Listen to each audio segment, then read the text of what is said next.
Denise and Maria. Okay, cool.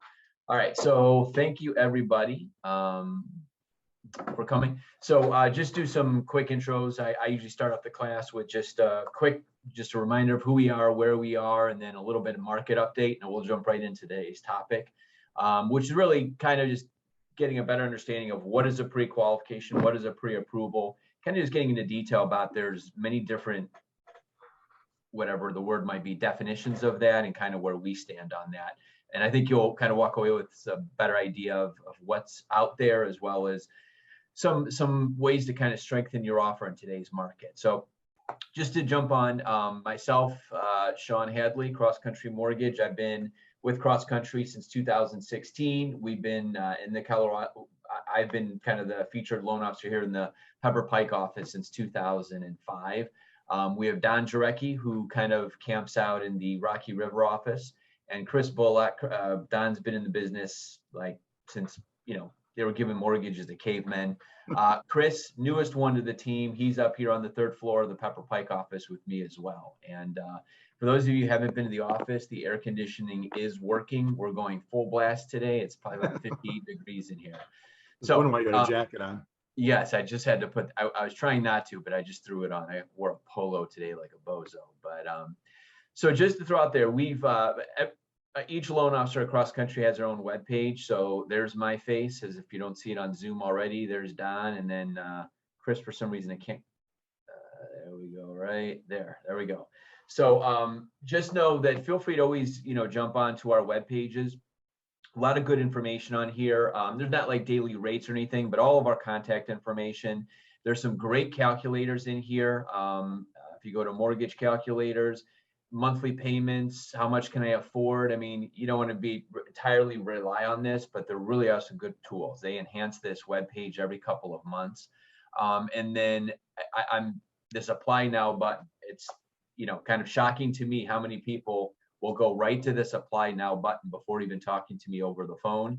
But buyers can fill out applications there. Even most buyers say, yeah, we can walk you through a pre-approval, pre-qualification. Here's what's all involved.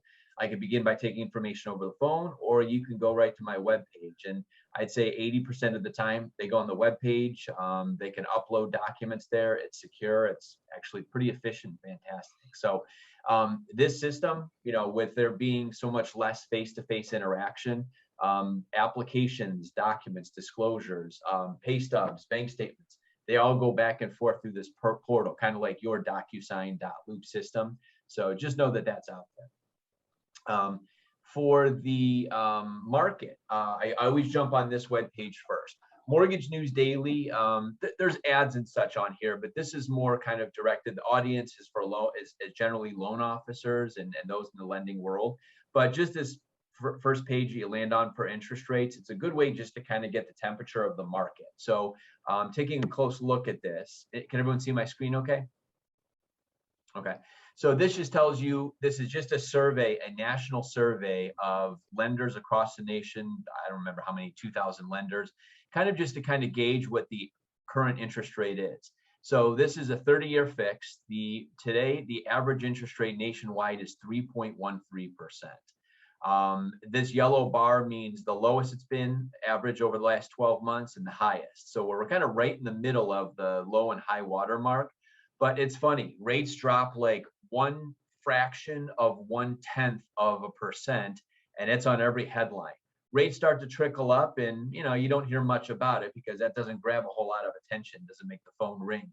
But just to give you an idea, 15-year, 2.5, I'd say on the 30 and the 15. Cross country is probably definitely running a little bit better than the average, but just to give you kind of a sample of what's out there. And then historically, I just love to pop this chart open. This shows you where interest rates have been.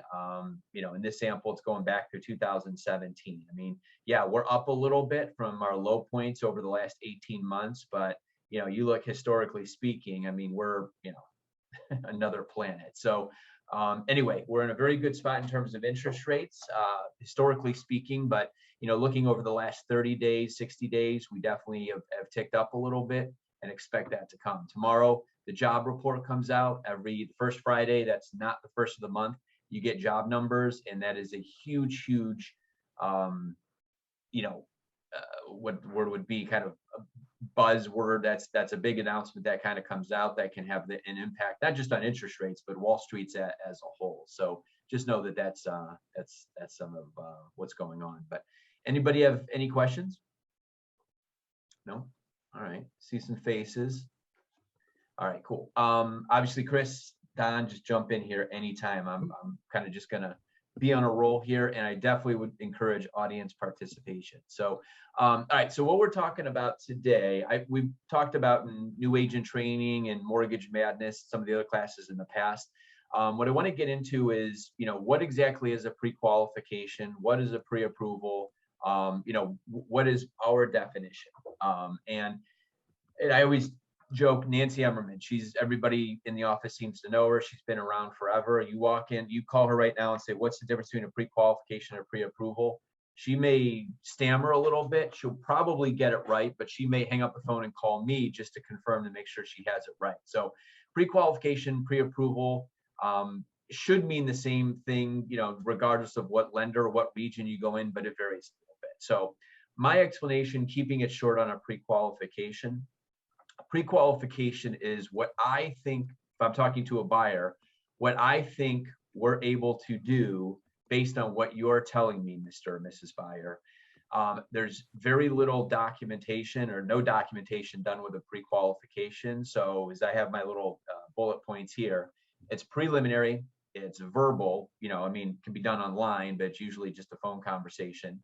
We do pull a credit report. Most places, if they use the word pre-qualification, they are pulling a credit report, but you do have to ask that question.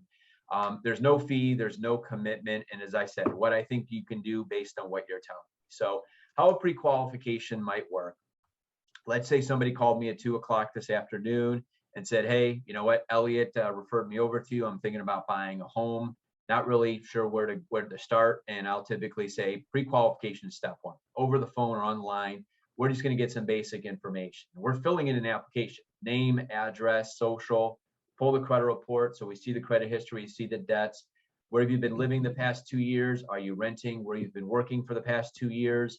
What is your income? Is it W-2, 1099? Are you commission? Are you bonus? This is kind of where we just start to get into it a little bit. Now, by the time this conversation's over, we're just going to have a broad idea. You'd be surprised with how many spouses don't know how much their other spouse has on income.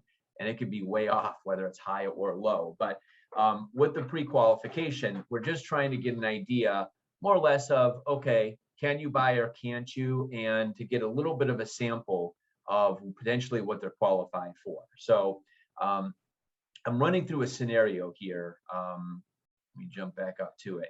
That just gives you a very, very rough idea of how this conversation might go. Please jump in with any questions here. But let's say that I'm talking to somebody who is, let's say they're an accountant for an accounting firm making $60,000 a year. Nice, simple, boring. No bonus, no commission. They've been at the same place for 2+ years. Simple math here. They make $60,000 a year. We're looking at their monthly income of $5,000.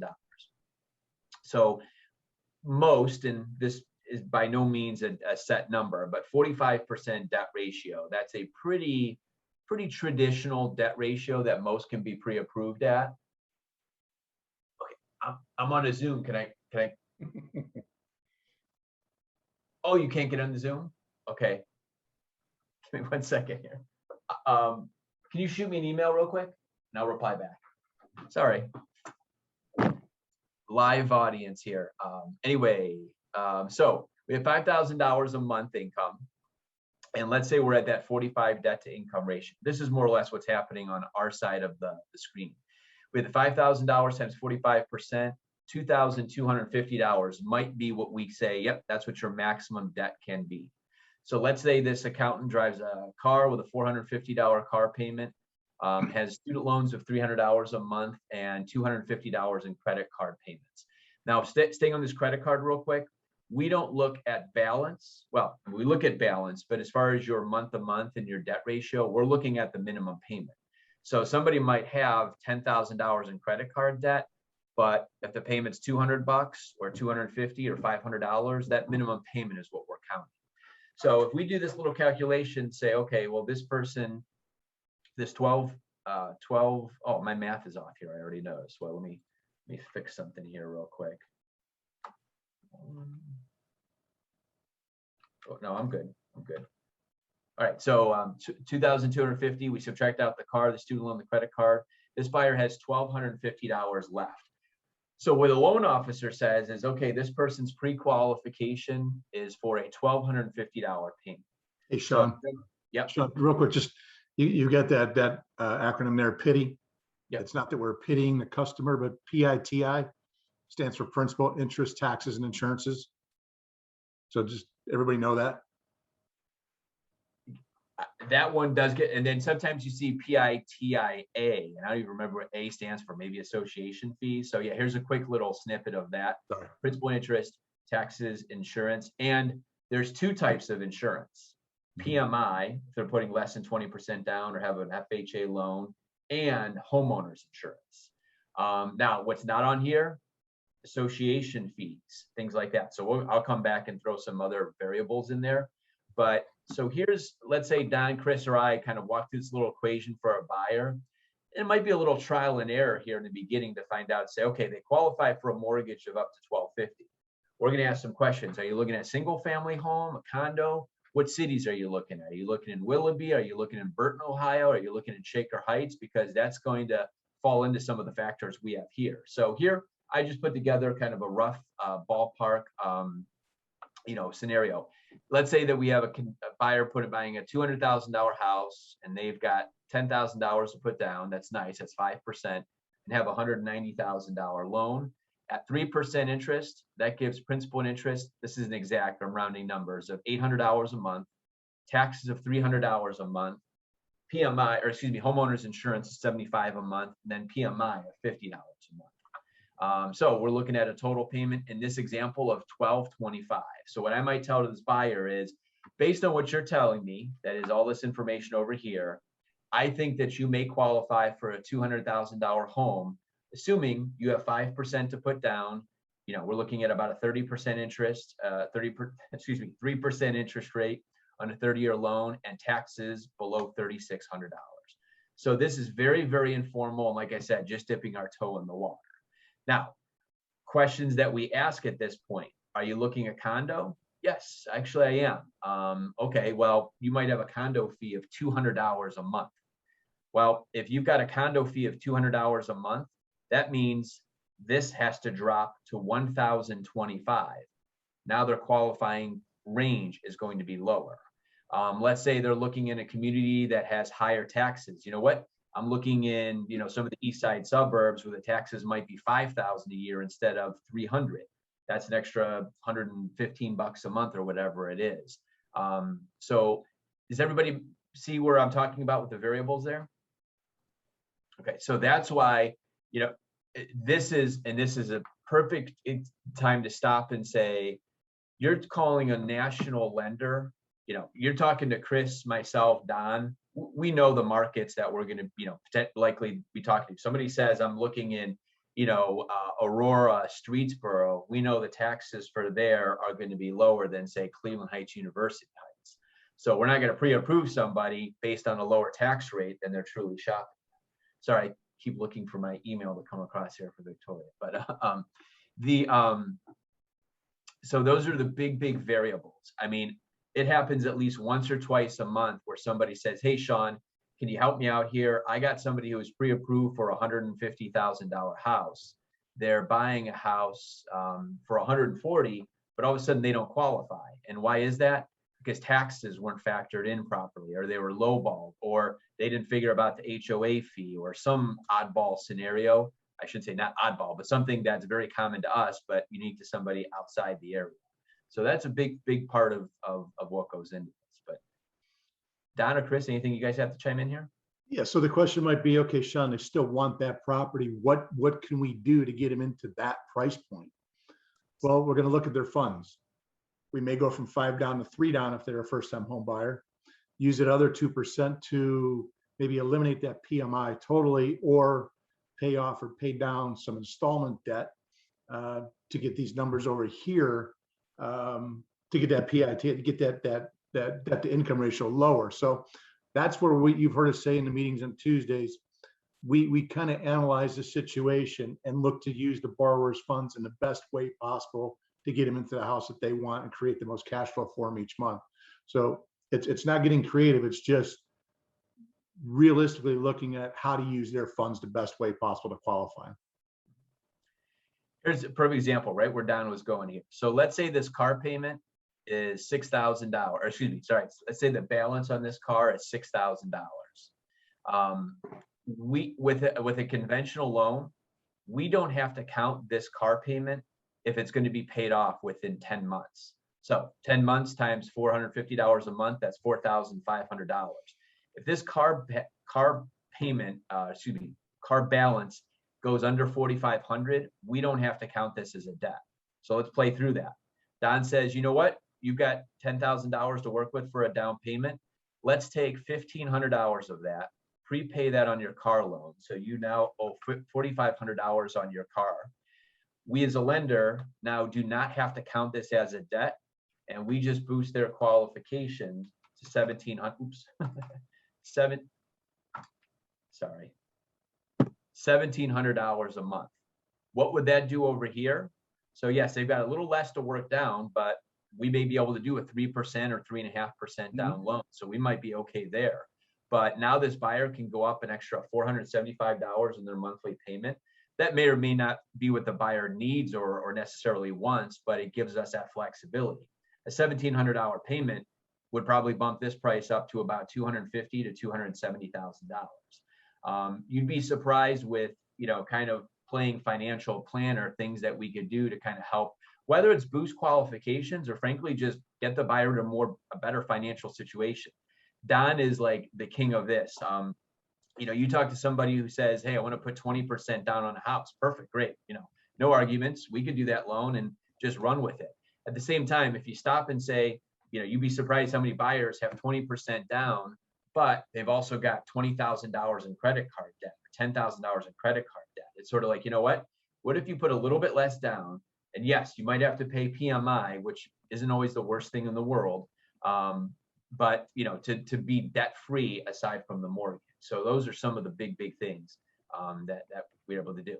Now, again, this is just in the pre-qualification phase, but the nice thing here is it's all general conversation. So before jumping off of the pre-qualification, anybody have any questions or comments here? No? All right. All right, so we talked about pre-qualification, very informal. We typically haven't looked at any documents other than a credit report. So now we want to do a pre-approval. So let's say, let me go back up here. Let's take this accountant and say, hey, it's been a pleasure speaking with you. Hopefully you have a pretty good idea. By the way, during this pre-qualification process, we're typically having conversations about FHA loans, VA loans, conventional loans, the differences. So there's a bigger part of the process here that I'm skipping over. And that's kind of just the education. So the buyer knows what options or what's available to them. But the next step here, we typically say is, it's been a pleasure speaking with you. The next step from here ideally is to kind of segue right into a pre-approval. Still no cost for a pre-approval, but jump down here. Say exactly as I have here. We're just upgrading the information we've already discussed. Now I'm going to ask you for W-2s, tax returns if applicable, pay stubs, bank statements. We don't always need rent receipts, but if somebody who's got borderline credit, we need to verify that they're paying the rent on time. If they have a prior divorce or a separation, we need to get that. Child support, alimony. If there's some credit issues that we kind of have to flag and review, we discuss that at that point. Application fee, we don't charge an application fee for a pre-approval. Most lenders do not charge an application fee for a pre-approval, but they are allowed to. And what I find is you have a lender who charges an application fee, that buyer is kind of like feels beholden to them. There's X amount of dollars being held hostage that they're going to lose if they don't get that loan through them. So if you've got a lender wanting to charge a fee for an application fee, charge an application fee for a pre-approval, little red flag there. Then of course a purchase agreement once you're under contract. But the idea of the pre-approval, remember the pre-qualification, there's a wide margin of error. The buyer could be totally underestimating or overestimating their income. They could be flat out lying. The pre-approval allows us to validate that information and not just say, okay, yes, I see that you do have $10,000 in your account. Perfect. But it allows us to look at the deposits because we're going to scrutinize large deposits on a bank statement. Income. Yep, I work 40 hours a week while we get the paychecks, and it looks like they're averaging about 35. Might not be a big deal, but that has an impact, and we'd much rather know that up front. In this market, I mean, in every market, but especially in this market, we want to make sure that the pre-approval is ironclad. There's no margin for error, and there's nothing that could go wrong once this pre-approval letter is written and the application is started and on the contract on the house. So with the pre-approval, what happens, and I'm going to walk through a couple of different levels of pre-approval. What I think, and feel free to chime in here, Chris and Don, but once we have a buyer pre-qualified and start getting documents, Chris, Don, or myself will run the information through an automated underwriting system. So Fannie Mae, Freddie Mac, VA, all of the lending options have a system where we electronically submit this scenario, this financial scenario, through their automated system. There's nobody on the other line reading this, but it's a computer system that does a risk assessment and comes back and tells us, as I put it, either gives us a green light or a yellow light. Green light means everything looks good. As long as we have the documentation, can validate all this information, they are pre-approved. Most of our pre-approvals are done that way. And that pre-approval letter it's as reliable as a loan officer is handing it to you. So, obviously between the three of us on this, we've got good long track history. And, we're not going to just willy-nilly throw out a pre-approval letter for somebody who's not clearly pre-approved, but not all lenders operate that way. Some pre-approval letters are issued just based on people submitting information online with or without documentation and without ever talking to anybody on the phone.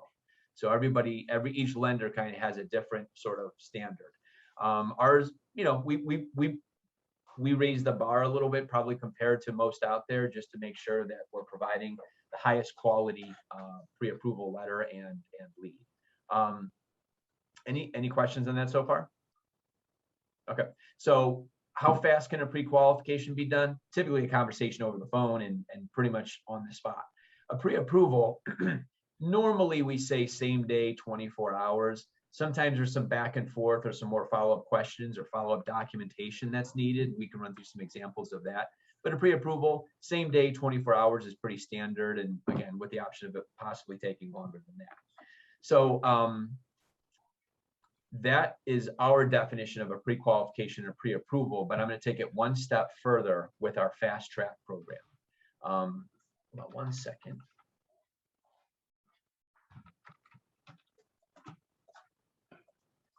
All right. The fast track system is upgrading our pre-approval letter one extra step. So in that last pre-approval, we've done everything, as I call it, locally. Myself, my computer, the buyer, everything's kind of going through us. Maybe we chat with an underwriter here or there, but the letter, I have the authorization to issue that pre-approval letter. Now, let's say that buyer buys a house this weekend and Monday starts the loan process. If I haven't, I may need updated pay stubs and bank statements, but then starts the process of, then starts the loan process where we process the loan. We do employment verifications. If we need any additional asset verifications, we would do it at that point. We submit the loan to an underwriter, the human being, who represents Cross Country Mortgage, and does a full, underwrite and approval and says, yep, this loan, we're issuing a loan commitment. Here's the loan conditions. And, if there's any other items needed, they come up at that point. Well, the fast track system does that. We're actually submitting a loan all the way through underwriting. It's been fully underwritten. The only thing we don't have is an appraisal, homeowners insurance, and title work, because obviously we don't have a property. We can't get any of that just yet. So this service is free. It does take a little bit more time because we've got to have our processors involved. We got to get it through underwriting. But why is this valuable? Well, there's a lot of work to be done on every file. And if we could do that extra work up front, takes out, as I keep saying, any margin of error, saves us a lot of time.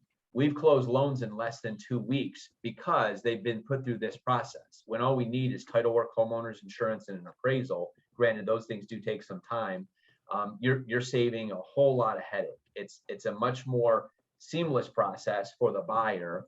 The most stressful time for a buyer is in that, from contract to close date. So if we can do as much work up front and keep that, keep ahead of the process, the buyer is going to be happier for it. So you get a more reliable and more certain pre-approval. The buyer has, a bit more comfort, I would say, and a bit less work and stress to deal with. For you, the realtor, it's ironclad. I mean, it's a fully underwritten and reviewed and approved, and again, not less to slip through the cracks.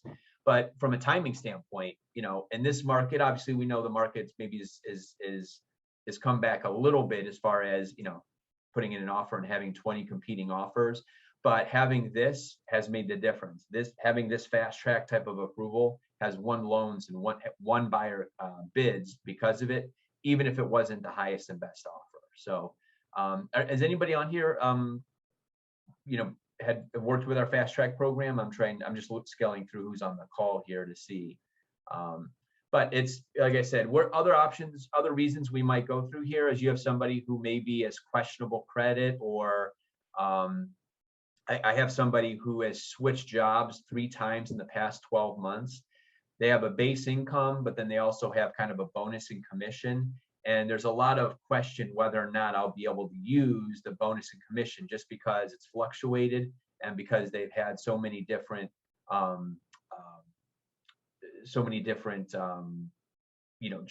income types. So what's the best way to find out? You know what? Let me just send the whole file to the underwriter, because they're the one who's going to have to, finalize and calculate it. Buyer, again, has a few extra steps on the front end, but we'd much rather do that just to take out any margin of error and really truly know what we have. So any questions on that? Yeah, Sean, this is Denise. How are you? Good. So the fast track is something you suggest to the borrower, or how does that process get started? So in some cases, I'll, for lack of a better term, insist on it, saying, hey, listen, something in this file is just too questionable. I can't issue a pre-approval letter. Let's go the full pre-approval route and fast track and just, take them through the motions there. So that's sometimes where it comes up. Other times are, a lot of times it's just sort of in this market, it's sort of, hey, I might be their second or third lender they're talking to, and we want to set ourselves apart because they might have 3 or pre-approval letters. So we may say, hey, if you really want to look good, or I guess this one might be more common to Denise, is maybe you have somebody who's put in a couple of offers and swung and missed 2 or 3 times. They just keep getting outbid. Well, maybe it's because that's an FHA and the other ones are conventional. Fast track might make them feel a little bit better. Maybe it's because, the seller wanted to close inside of 3 weeks.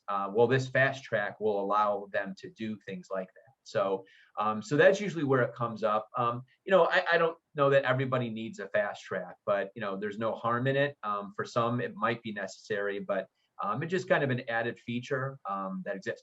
The fast track with the market, we did put this program on hold for a while, just because, frankly, the volume of business, we were having a hard time maintaining the open and active transactions while trying to squeeze in these fast track loans in the meantime. We're still doing it, I guess, technically, but we had backed off a little bit. But it's been full speed ahead since we re-rolled it back out earlier this year. Well, thank you. That was my second question, because it says fast track is back. My question was, where did it go? So yeah, we actually, this rolled out, I want to say in 2000, and we've always had some version of this, but really went full bore with it. I think it probably 2019, 2020, just with the challenges we were having.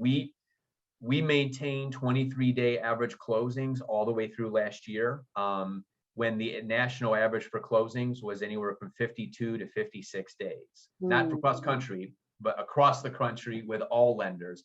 So we were literally closing loans on average in less than half the time of other buyers out there. So, the norm basically became closing in 21, 28 days, and we were kind of in full stride with this. So, as we were able to kind of, keep staffing at the proper levels, and volume kind of came back to I was going to say more manageable, not to say it wasn't more manageable, but now where we can, do these in a bit faster, bit more of a routine.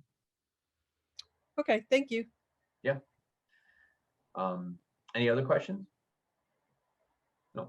So, jumping back in, the pre-qualification, very informal, kicking tires. It's a whole lot of ideas and things along those lines. The pre-approval is really, and I know we've worked, many of you on here, we've worked together and had other transactions in the past just where, hey, Sean, I know that pre-approval says 200, but, we're just not finding something in that range. Can we get to 210? Can we get to 220? If we haven't had deep talks about that, that's where we really have it. I mean, the pre-approval allows us to really, we're seeing the buyer's whole financial picture. So if we need to sort of, I don't know if the word would be think creative or think outside the box. If somebody says, Sean, here's a house I want, how can I get there? Oftentimes there's a way to do it. It often just may be, hey, more money down, or pay this credit card off, or pay down this car loan. And that's a lot of times where something that wasn't in the conversation comes out of the blue. It said, you know what? I did talk to my in-laws, and you know what?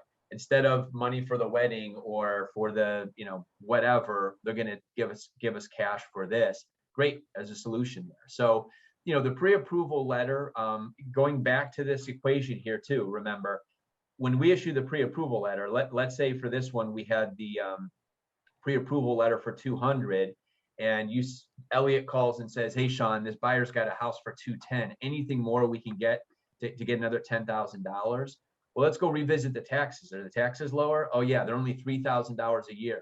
That's $50 more a month. That's $10,000 in price. We're there. We're good. Or doing something like we talked about over here, paying down the car, or student loans. Not much you could do with that, but sometimes credit cards and things. So we really put on our thinking caps to kind of work together to come up with a solution if not qualifying at a certain price is the problem. And we are still sensitive to, believe me, we're not looking for a buyer to get in over their head. We aren't the first to say, oh yeah, go at a higher price, let's get you pre-approved as much as possible. There's a lot of pushback from buyers, responsible buyers, who say, you know what, I don't want a pre-approval for 200 because I don't want to look that high. I just want to look at 175 or 160. Perfect. That's fine with us. It's music to my ears when I hear somebody who doesn't want to buy at their absolute max. But have a conversation with you. It says, hey, Maria, just so you know, and many of you have heard this exact voicemail or heard this conversation. Hey, I talked to, John and Susie. They're qualified up to 200 based on monthly payments. It sounds like they should probably be looking at 125 to 150, but they do have the capability of going higher. As I tell everybody, when you see a house, and this is something I think, a lot of buyers, they want that pre-approval. The only reason they're calling me is to get that pre-approval letter because they know Maria's not going to throw them in the car and start showing them houses until they have that.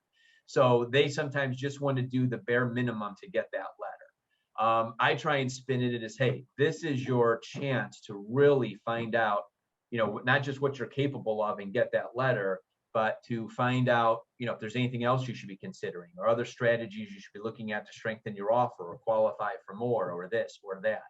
And that's where I think, a lot of times it's our chance to sort of impress a buyer, about what we as a loan officer can do, what cross-country mortgages can do, or frankly, just as a lending world can do. I mean, the lending world to, any John Q buyer off the street, they may not feel, talking to a loan officer is the most fun or honest conversation. But by the time we're done, if we can kind of build those, build that strength, that understanding, that relationship, I think, only good can come of it. And by the way, when we're doing that pre-qualification or pre-approval, there's always a commercial going back. Oh yeah, if it's all right with you, Mr. Buyer, Mrs. Buyer, I'll follow up with Elliot just to let them know kind of what we discussed without getting into personal information. And I do need their permission to share information with you. And, pretty much they almost always give it. And if anything, they might say, well, don't tell them how high it could really go, but tell them this. But, the conversation comes and it, by the way, you're working with Elliot, you're going to do great. Nobody's more fun to work with and a master negotiator and, all that stuff.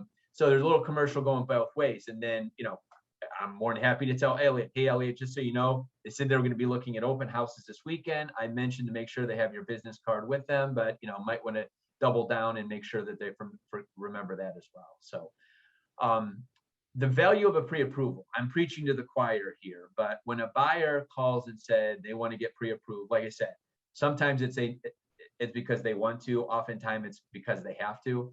But, when I explain to a buyer, the reason you want to get pre-approved, obviously you yourself, Mr. Buyer, said, know you can do it, have that confidence.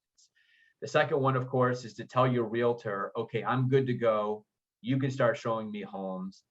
The third one, of course, is a seller. In this market, nobody typically will even show a home, let alone look at an offer unless there's a pre-approval attached. And again, it's only as good as what's written on there and whose name is at the bottom of that. But the fourth one, and this is where I tell a buyer, I said, what you may not realize is going through the pre-approval process, at least with myself, Chris, or Don, by the time the conversation is going to be over, not only we'll know what your maximum is, but you'll know monthly payments, you'll know down payments, you'll know closing costs, because nothing is worse than somebody having a contract and saying, okay, well, here's how much you need. They completely forgot about, closing costs, or they didn't know property taxes had to be part of the payment. They're just looking at their realtor.com app or the Zillow, calculator, and there's plenty of margin in there. And you could have two buyers with the exact same financial background, but if their credit score is 40 points different, not only can they decide whether they can or can't get the loan, it could be a difference of $65, $85, $115 in payment, and you'd much rather know about that up front. So I try and, when a buyer, especially, you can kind of get a feel from a buyer who doesn't really want to talk, they're just talking with you because they know they have to. I really try and spin this into a positive for them, and hopefully that they get something out of this little experience. So, any questions on that? No? Okay.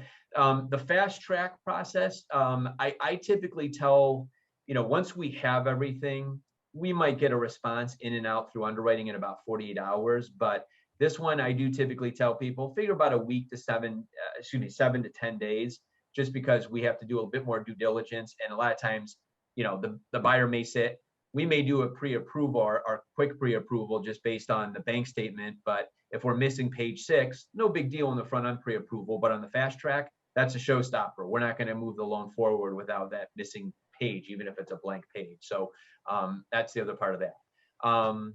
As a listing agent, I know this one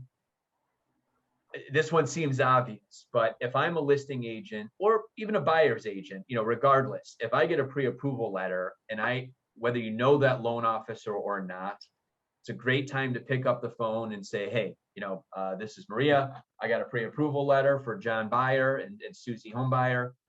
Just wanted to get some quick information. If it's your buyer, you want to hopefully, number one, they answer the phone or return your call, because if you're not getting a call back, you know how the rest of the communication is going to go. But then just sort of, how long you've been in the business, have you done a lot of FHA loans, kind of feel them out for their experience and knowledge, just because, that may be tested through the process. If you're a listing agent, you sure as heck better ask the question, have you pulled the credit reports? Yes. Have you reviewed, have you verified income and assets? Do you have W-2s and pay stubs? Because if the answer is no, while they may be pre-approved, it's a pretty weak pre-approval. And, if you're representing a seller and you've got 10 offers or 2 offers or 1 offer in front of you, you don't want to be, your seller looking at you 2 weeks later going, what do you mean they didn't know the buyer left their job? Or what do you mean that the lender miscalculated their income? There's no way that should happen, especially with having documents in hand. So, with some of you on here, feel free to unmute yourself and chime in. But I mean, kind of what I'm throwing out there as far as real life examples and instances, does that sound about right? Yeah. So 2 head nods. I'll take that. All right. So again, just to recap, and I know I keep recapping, but pre-qualification, quick and easy, 10, 15 minutes.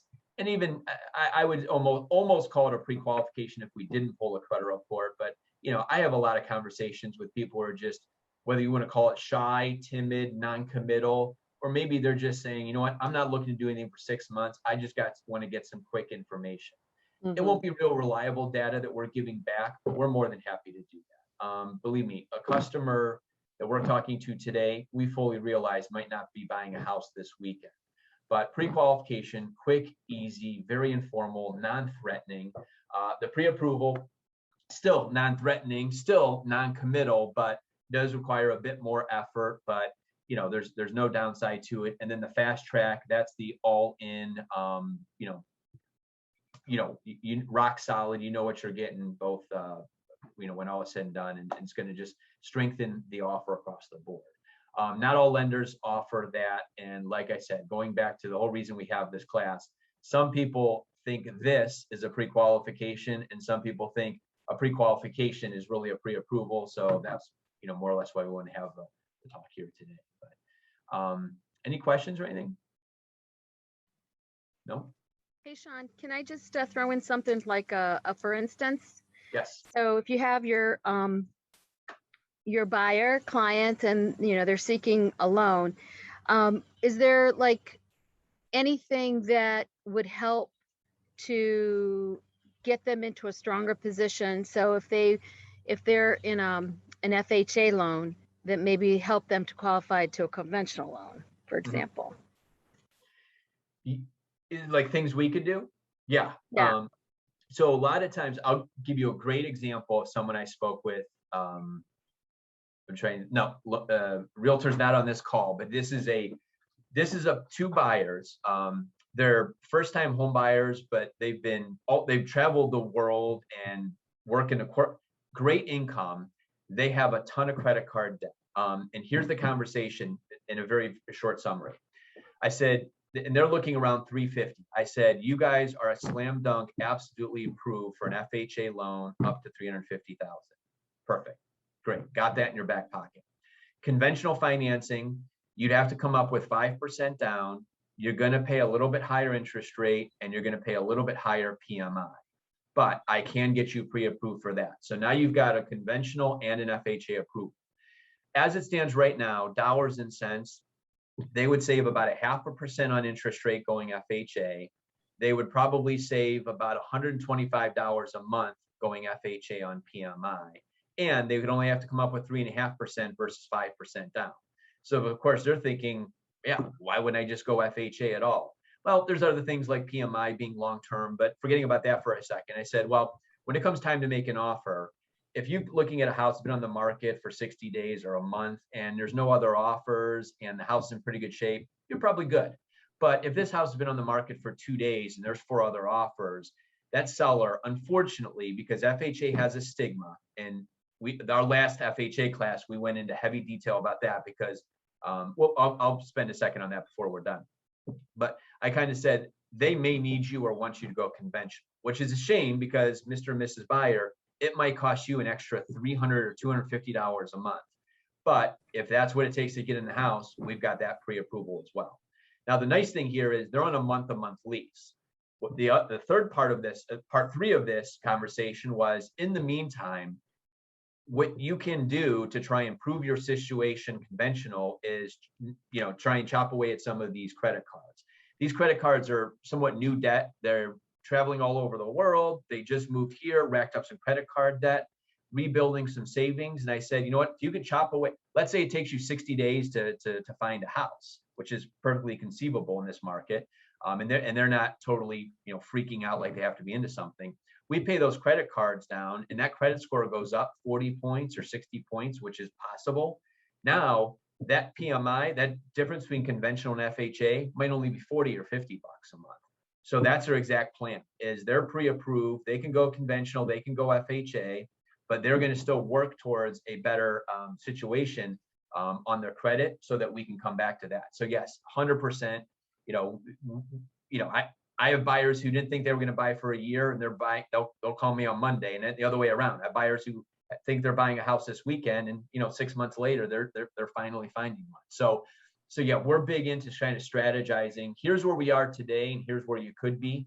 And yeah, so I think I kind of answered your question there, but yes. Another one too, when you do the pre-approval, is there a time frame usually that they're good for? Is it 60 days, 90 days? Great question. I should have mentioned that. So with us, we're good. Ours is tied to the date of the credit report. The credit report is good for 120 days. With us, most lenders, it's 120, some are 90 or 60. So if I pull the credit report October 1st, that gives us October, November, December, and pretty much through January before that credit report needs to be updated. Now, that credit report has to be valid through the closing.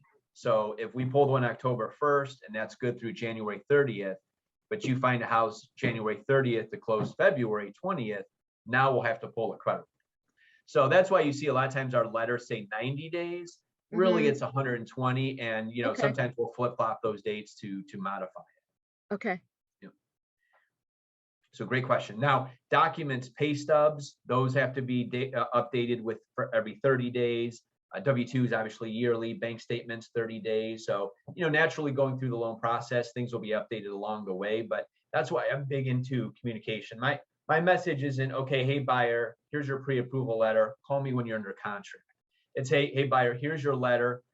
Any questions along the way, or especially if you see a house, I would certainly encourage you before making an offer, call me. Let's just revisit, make sure the monthly payments fall within both your qualifying range and your comfort range.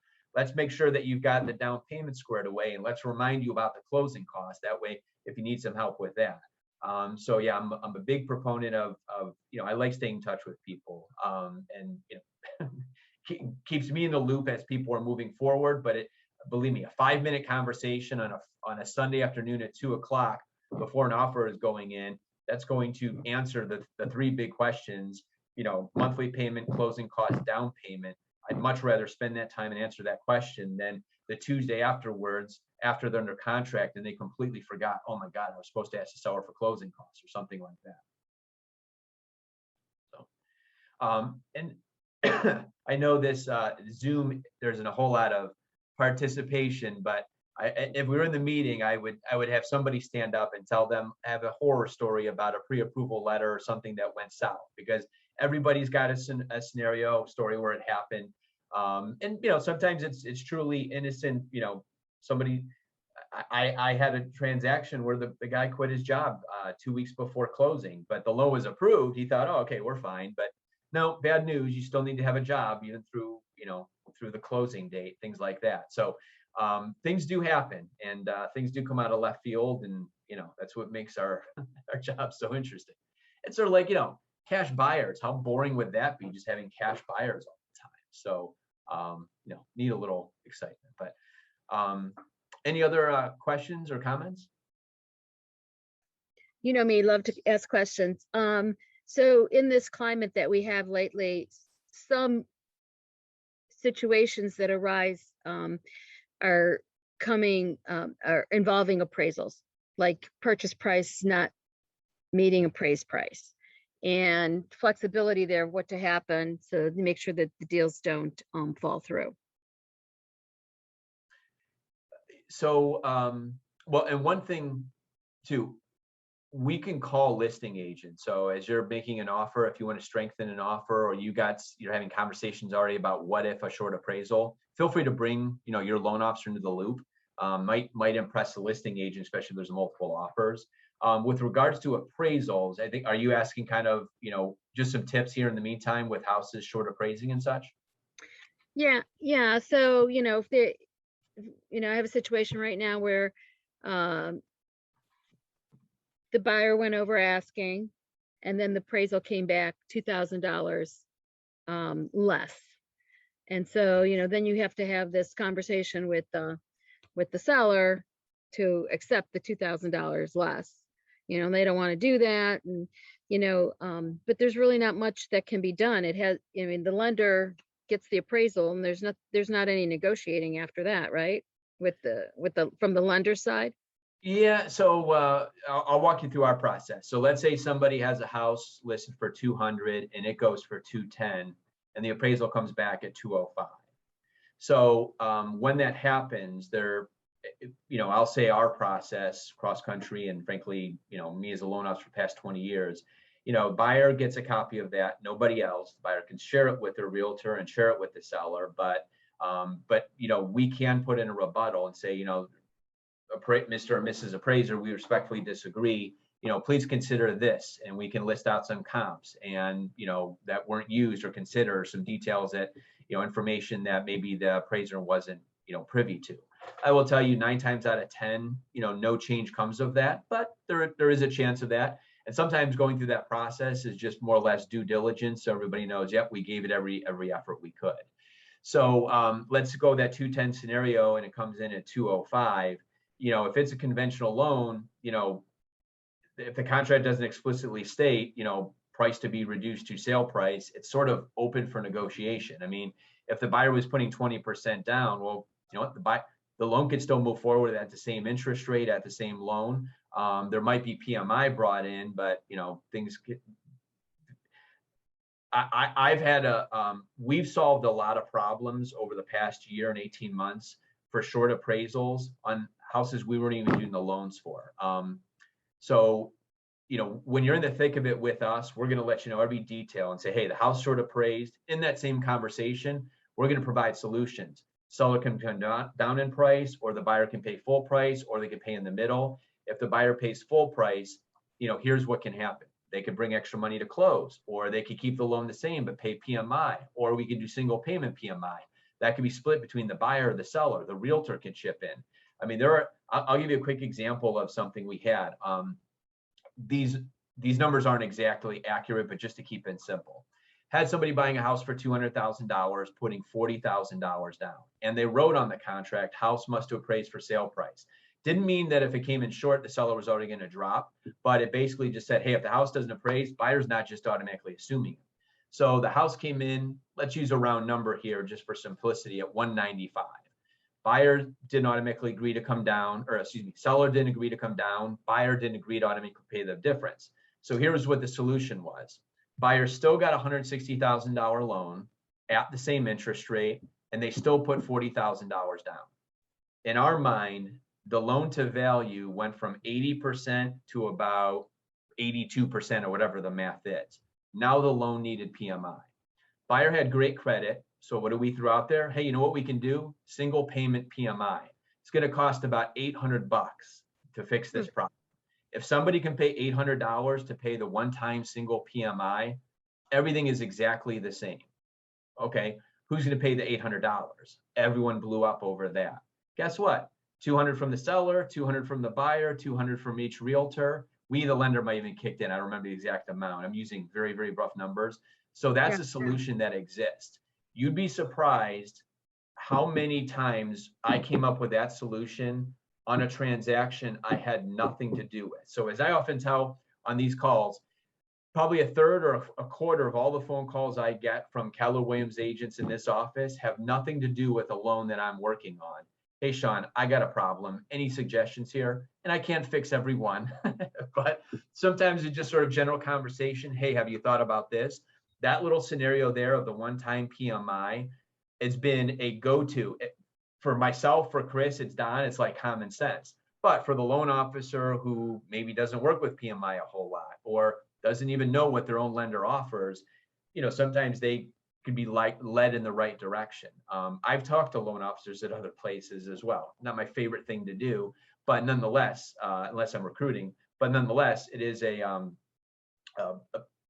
it is something we're able to do. So each scenario has its own sort of solution, and sometimes there is no solution. Buyer, you either got to come up with the money, or seller, you got to drop the price. There's no in between. There's no equity, left. There's no money left for the buyer to come up. We're already at 3% down. So sometimes there's no solution, but we're always happy to throw in our 2 cents. Very good. Never heard of single payment PMI. Very good. Learned something today. Well, I don't know if it's going to be our next class, but my favorite class is having PMA about PMI. That is having a positive mental attitude. And I kid you not, it's my favorite class to teach. I get the most, you'll learn about the difference between conventional and FHA loans like you've never had before, just from a PMI standpoint, the pros and the cons, because each of them have their own. The single payment PMI, I could give you story after story about where, we've looked like a hero using that. And the example I gave back when they first invented single payment PMI, 10, 50, whatever it was, I had like the nicest story. A buyer who was pre-approved for $300,000 and for months couldn't find the right house. The realtor begged and begged and begged, talk to Sean, maybe he can get you qualified higher. And I came back and said, no, based on everything we have here, you're only qualified for a $300,000 house if you do traditional monthly PMI. Well, is there another option? Yeah, let's talk about a single payment PMI. That next week, they bought a $330,000 house. Their monthly payment was the same for the 300. The single payment PMI was paid for by the seller. The realtor finally got this 6-month buyer out of their car and into a home, and they got a bonus for selling this house because it had to close before a certain time. So I've got stories galore about that. So that's a good hook for what may or may not be the next class. Having a PMA about PMI. So there you go. There's my tease. And I of remember course, that class, but I do remember that class, but I didn't remember about the single PMI, which is kind of cool. Very good. I got this horrible looking grid. I mean, once you read it, it's fun, but it's it'll make your eyes glaze over, but it's a good one. So Chris here has got like an economics degree and all that. He loves all this numbers and junk. So yeah, he'll be crunching numbers on that one too. But anyway, it's 2:00, so we wrapped up 45 minutes, and I always do a little Q&A after there. But anything else anybody has for today? Okay, this one you could tell this was I went off my usual PowerPoint, but you know, if anybody wants to pop in for a little bit or call or do a Zoom, you know, for a little bit more information, let me know. I might be able to put this together and email it out if you want. Just shoot me an email and I can send something out. Bottom line, you know, with all these classes, you don't have to be an expert on anything that we talk about here today. This one, pre-qualification, pre-approval, could definitely be more in your, you know, your territory where you should know the ins and outs to some extent, but don't hesitate to call it either of us, any of us. And no matter what, when you get a pre-approval letter, you know, if it's mine, Chris, or Don's, you already know some of the story, but always feel free to call and get detail. But if it's coming from a loan officer or a lender you don't work with, pick up the phone and call. No harm in doing that. Obviously, there's private information that can't be shared, but just knowing there's a living, breathing person on the other line and to what extent they reviewed their information has a huge, huge value for your clients. So cool. All right. Well, feel free to reach out. I'm here on the 3rd floor, and yeah, just a cell phone call away for anything you need. Thank you. Thanks, everyone. Thanks.